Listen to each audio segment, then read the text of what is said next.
Nagsimula ang movie kay Sam kung saan ay may pupuntahan silang retreat ng kanyang mga kasamahan sa kumpanya, at makikita din natin na kasama ni Sam ang kanyang ex na si Molly. Pagkatapos ay nakarating na ang kanilang bus sa isang ginagawang tulay, at nakaramdam si Sam na tila may masamang mangyayari. At nang huminto ang bus ay biglang natusok sa likod ng upuan ang kanyang daliri, at narinig din niya ang kantang Dust in the Wind na tila senyales ito na mamamatay sila sa hangin. Pagkatapos ay biglang humangin ng malakas sa itaas ng tulay, kaya't natanggal ang mga cable ng tulay at nag-crack ang mga daan, at agad na naglabasan ang lahat upang mailigtas nila ang kanilang mga buhay. Nagawang makakapit ni Candace sa relang ng tulay ngunit nahulog din siya at natuhog sa mast ng bangka, at pagkatapos ay namatay naman si Isaac nang mahulog ang bus sa tubig, at nagawang mailigtas ni Sam si Molly nang patawidin niya ito sa bakal papunta sa kabila ng tulay. Pagkatapos ay pinatawid din niya si Olivia na hindi makakita dahil nalaglag ang salamin nito, at nang mahulog ito sa tubig ay nabagsakan naman ito ng nahulog na kotse. Samantala ay tinamaan ng cable si Nathan, at pagkatapos ay nabuhusan naman ng aspalto ang kanilang manager na si Dennis,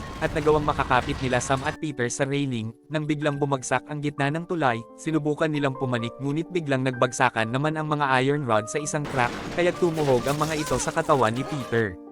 At sinubukang tulungan ni Molly si Sam ngunit nahati ang katawan ni Sam nang mahulugan ito ng bakal. Pagkatapos ay biglang natauhan si Sam at isang pangitain lang pala niya ito, kaya't nang dahil sa sobrang takot ay agad niyang hinila si Molly pababa ng truck, at isinigaw niya sa lahat na babagsak ang tulay ngunit wala namang naniwala sa kanya, at napilitan na ding bumaba ang kanyang mga kasamahan, at sa labas ay nakita nila na totoo pala ang sinasabi ni Sam dahil nag-umpisa ng masira ang tulay, at nang makarating na sila sa kabila ng tulay ay nakita nila mismo ang biglang pagbagsak ng gitna nito, kaya't laking takot nilang lahat at nagtaka sila at nagtanungan kung papaano ito nalaman ni Sam. Pagkatapos ay pumunta na sila Sam sa libing ng kanilang mga kasamahan, at nakita nila Sam at Peter si William doon kung saan ay sinabi nito sa kanila na ayaw ni kamatayan ng dinadaya.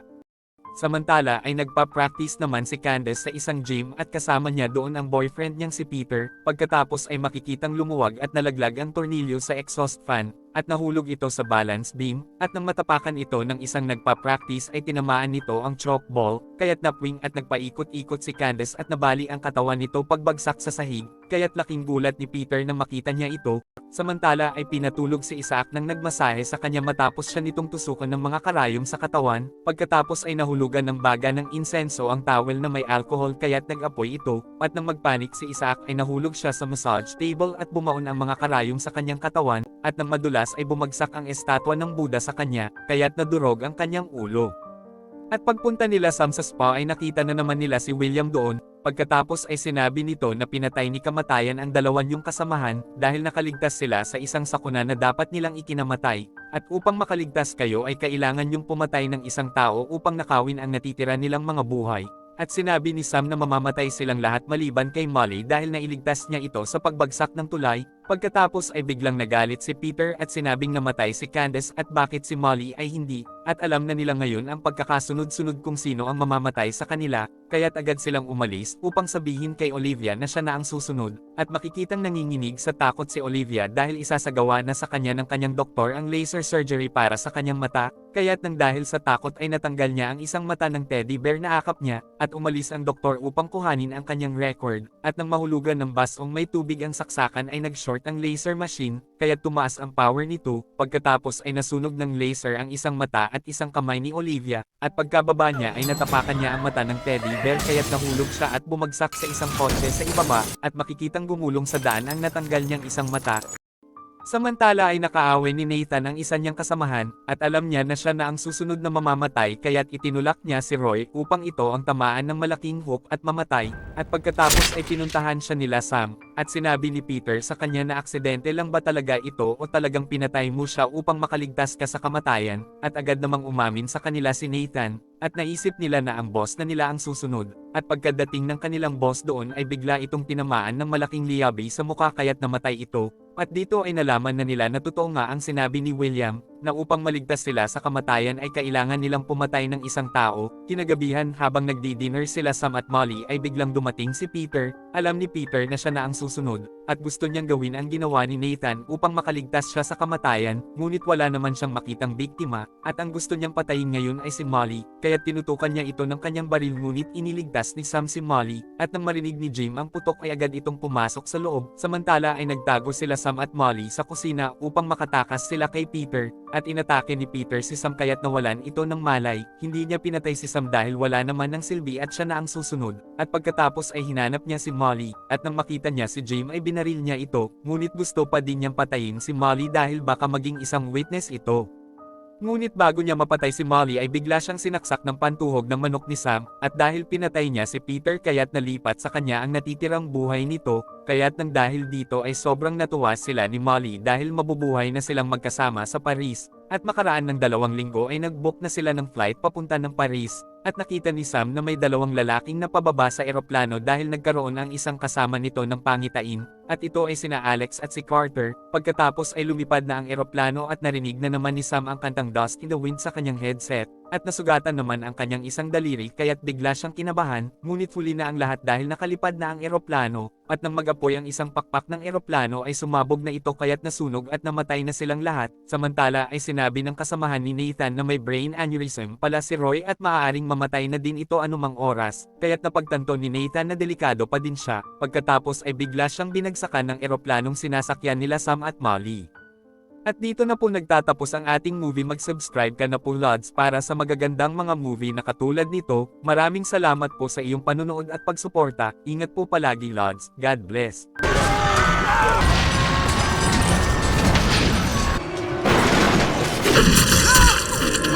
Nagsimula ang movie kay Sam kung saan ay may pupuntahan silang retreat ng kanyang mga kasamahan sa kumpanya, at makikita din natin na kasama ni Sam ang kanyang ex na si Molly. Pagkatapos ay nakarating na ang kanilang bus sa isang ginagawang tulay, at nakaramdam si Sam na tila may masamang mangyayari. At nang huminto ang bus ay biglang natusok sa likod ng upuan ang kanyang daliri, at narinig din niya ang kantang Dust in the Wind na tila senyales ito na mamamatay sila sa hangin. Pagkatapos ay biglang humangin ng malakas sa itaas ng tulay, kaya't natanggal ang mga cable ng tulay at nag-crack ang mga daan, at agad na naglabasan ang lahat upang mailigtas nila ang kanilang mga buhay. Nagawang makakapit ni Candace sa relang ng tulay ngunit nahulog din siya at natuhog sa mast ng bangka, at pagkatapos ay namatay naman si Isaac nang mahulog ang bus sa tubig, at nagawang mailigtas ni Sam si Molly nang patawidin niya ito sa bakal papunta sa kabila ng tulay. Pagkatapos ay pinatawid din niya si Olivia na hindi makakita dahil nalaglag ang salamin nito, at nang mahulog ito sa tubig ay nabagsakan naman ito ng nahulog na kotse. Samantala ay tinamaan ng cable si Nathan, at pagkatapos ay nabuhusan naman ng aspalto ang kanilang manager na si Dennis, at nagawang makakapit nila Sam at Peter sa railing. Nang biglang bumagsak ang gitna ng tulay, sinubukan nilang pumanik ngunit biglang nagbagsakan naman ang mga iron rod sa isang crack, kaya tumuhog ang mga ito sa katawan ni Peter. At sinubukang tulungan ni Molly si Sam ngunit nahati ang katawan ni Sam nang mahulugan ito ng bakal. Pagkatapos ay biglang natauhan si Sam at isang pangitain lang pala niya ito, kaya't nang dahil sa sobrang takot ay agad niyang hinila si Molly pababa ng truck, at isinigaw niya sa lahat na babagsak ang tulay ngunit wala namang naniwala sa kanya, at napilitan na ding bumaba ang kanyang mga kasamahan, at sa labas ay nakita nila na totoo pala ang sinasabi ni Sam dahil nag-umpisa ng masira ang tulay, at nang makarating na sila sa kabila ng tulay ay nakita nila mismo ang biglang pagbagsak ng gitna nito, kaya't laking takot nilang lahat at nagtaka sila at nagtanungan kung papaano ito nalaman ni Sam. Pagkatapos ay pumunta na sila Sam sa libing ng kanilang mga kasamahan, at nakita nila Sam at Peter si William doon kung saan ay sinabi nito sa kanila na ayaw ni kamatayan ng dinadaya.